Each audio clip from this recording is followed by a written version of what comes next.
One of the most exciting areas of healthcare, and certainly one that I enjoy covering, is patient experience. For the past decade, healthcare as an industry has been investing a lot of time, a lot of effort, and a lot of money to improve the patient experience. But over that decade, can we really say we made a difference? Can we declare victory? I think the answer honestly is, of course, we can't. But we have made some meaningful progress. Now, there is one aspect of patient experience that has gotten a lot of attention recently, and that is self-scheduling appointments. It's something that every patient wants, and they're very confused as to why it's taking healthcare so long to implement something that they see as so simple. But as we know, scheduling appointments in healthcare is a very complex workflow, and that is one of the biggest barriers as to why it hasn't happened. Hello and welcome to Healthcare IT Today, where we explore the latest trends and interesting stories from the world of health IT. I'm Colin Hung, and what you're about to watch and listen is my interview with Adam Gale, co-founder and CEO of KLAS Research. I'm here in Utah at the KLAS Research 2023 Patient and Consumer Innovation Summit, where we're talking about patient self-scheduling. I hope you enjoy this interview. Adam, welcome to the program. Thank you. Fun to be with you today, Colin. Yeah, it's always fun. I always look forward to speaking with you. We rarely get the chance at the conferences because we're both always so busy, but we're here in Utah and we just have wrapped up day one of your Indeed. Patient and Consumer Innovation Summit. Tell me why it was important for KLAS to run this type of event. Yeah, so patient innovation is something we should have already solved. Like, I won't say solved 100%, but we should be further than we are today. So I think getting people out of the doldrums of like, look, patients are just hard. It's tough to solve. It's hard to do some of the things we're talking about today, like self-scheduling, and moving that to, look, it can be done. We should be better. Let's go. So having a room full of really passionate drivers in this space has been a treat today. And why was it important for KLAS to really focus in on this area? Because it's a little bit outside of your normal comfort zones or your normal places that you play. For sure. So, 6 years ago, we started measuring physicians and nurses directly. So that was a big shift for us from going from the leadership and, hey, what's your perspective, to going right to sort of the end of the row. Well, it felt like the same thing was happening with patients. Like, we're not getting engaged patients, and what's the storyline?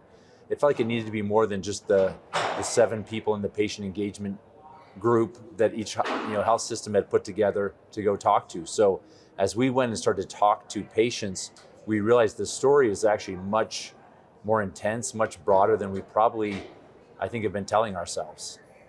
And from your perspective, because you guys have a very unique perspective on the industry, you get a chance to talk to providers as well as vendors, and you, of course, are at a lot of the different conferences that we're at. What are you seeing out there in terms of patient innovation and maybe forward thinking in this particular space? Well, one of the things that got to me a few years ago is I got a text for an appointment that just said, "Hey, if you're planning to come on Wednesday, just text yes to us." And I said, "Well, I actually can't come. I wonder what happens when you text no." And so I kind of with a snark, I texted no. Nothing happened. So the next day I get an email that says, "Hey, here's all the paperwork you need to fill out before you come in. If you can't come, just call us and reschedule." And so I tried to call and reschedule, and I could never catch them. They're at lunch. They just closed at 4:00, like all of the things why you can't get someone. So this journey of trying to get to the button where it's like they text you and it says, "Hey, if you need to reschedule, you can reschedule." And I actually got this text like a few weeks ago that said, "Hey, if you want to reschedule, just type R." And I'm like, yes, we finally arrived. So I typed R and it said, "Oh, you need to reschedule. Here's the phone number to call to reschedule." So I just feel like we can be so much better. Like, we talk about how come the patients aren't engaged. And I feel like we've focused on solving problems for the clinic or the health system. Like, let's make sure our schedules are full, rather than how do we actually engage the patient? So today we just saw a presentation from Phoenix Children's, incredible presentation on how they've got to over 50% of their self-scheduling being done online by patients, and how much work that took and how much the whole executive team actually needed to buy in. And so that's not so much a technological whiz-bang wow as it is a change management leadership opportunity move. So it's funny, that's a huge win, but it's not like a tech, hey, they used AI to go do this thing. You know? I love that you said that, because that's certainly the theme I got from today. It's that the technology is not the blocker, it's not the barrier. I mean, certainly there are some technology hurdles to overcome in terms of integration and making sure that it's a smooth UI experience for the user. But the majority of the barriers that everyone was mentioning out there was really around process, buy-in, executive leadership. Those were the bigger challenges to get the schedules available so that people can book them.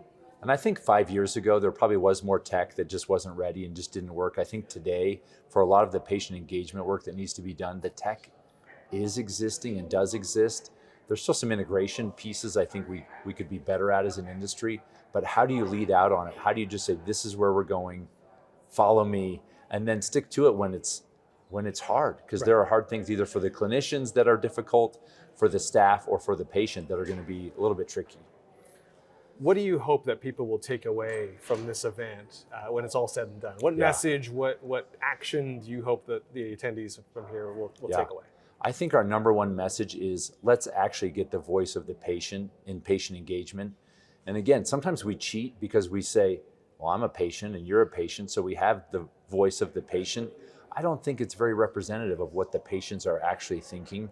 So that's why we started this patient voice collaborative.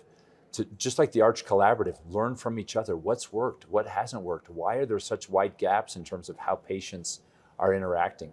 But I think if we could just actually listen to the patients and not just placeholders for the patients, I think that's really our goal here today.